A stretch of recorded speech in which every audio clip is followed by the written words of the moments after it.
So finally আমরা চলে আসলাম বরফের দেশে।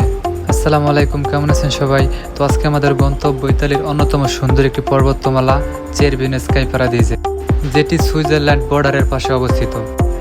সকাল 8টা বাজে আমরা বন্ধুরা মিলে মিলানো কায়েৎসো থেকে চেরভিনো স্কাই পারাদিজের উদ্দেশ্যে রওনা দিই।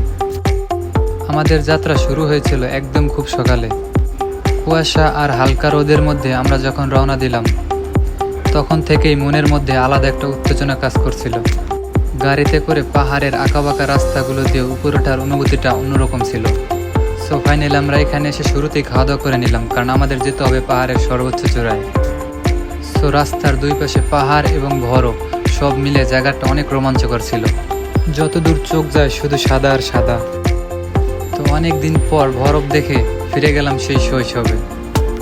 আমাদের এখন উদ্দেশ্য কেবল কারে ওঠা। কেবল কার ওঠার জন্য আমরা প্রথমে চলে আসলাম সেজোভিয়া কাম্পেত্তো নামক স্থানে। তাদের সাথে কথা বলার পর তারা জানালো এই স্থান থেকে শুধুমাত্র তারাই পাহাড়ের উপর উঠতে পারবে যারা আইস স্কেটিং করতে ইচ্ছুক। এবং এর পাশেই আরও একটা কেবল কার ছিল, যেটার নাম রুল চেরভিনিয়া। সো আমরা চলে আসলাম সেখানে।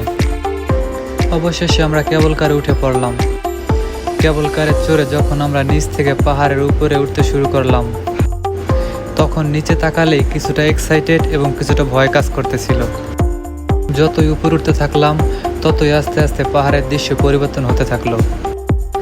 এবং এই পাহাড়ে 3টে স্তর আছে। প্রথম স্তরে উঠতে 17 ইউরো লাগে, দ্বিতীয় স্তরে উঠতে 35 ইউরো লাগে এবং তৃতীয় স্তরে উঠতে 55 ইউরো লাগে, যেটার উচ্চতা 2500 মিটার।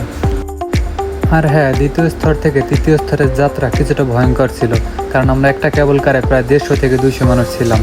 এবং আমরা যখন ওইখানে গিয়েছিলাম তখন ওইখানে তাপমাত্রা ছিল -12 ডিগ্রি। আর হ্যাঁ, এই পাহাড়টা ছিল ইতালি এবং সুইজারল্যান্ডের বর্ডার এলাকা, যেটি পার হলেই সুইজারল্যান্ড। সো ফাইনালি আমরা চলে আসলাম আমাদের কাঙ্ক্ষিত গন্তব্যে, পাহাড়ের সর্বোচ্চ চূড়ায় 2500 মিটার উপরে। এটা এত সুন্দর একটা জায়গা যেটা কখনোই ভিডিওতে দেখানো সম্ভব না, কারণ এটা অনুভব করার মতো একটা জায়গা। এবং এখান থেকে পাহাড়ের দৃশ্য এবং সূর্যের দৃশ্য, জায়গাটা খুবই মনোমুগ্ধকর ছিল। এই জায়গাটা না আসলে যেন আমাদের ট্যুর অসম্পূর্ণই থেকে যেত। আমরা যখন গিয়েছিলাম তখন ওইখানে -12 ডিগ্রি শীত হওয়ার জন্য আমরা দ্রুতই নিচে যাওয়ার প্ল্যান করলাম।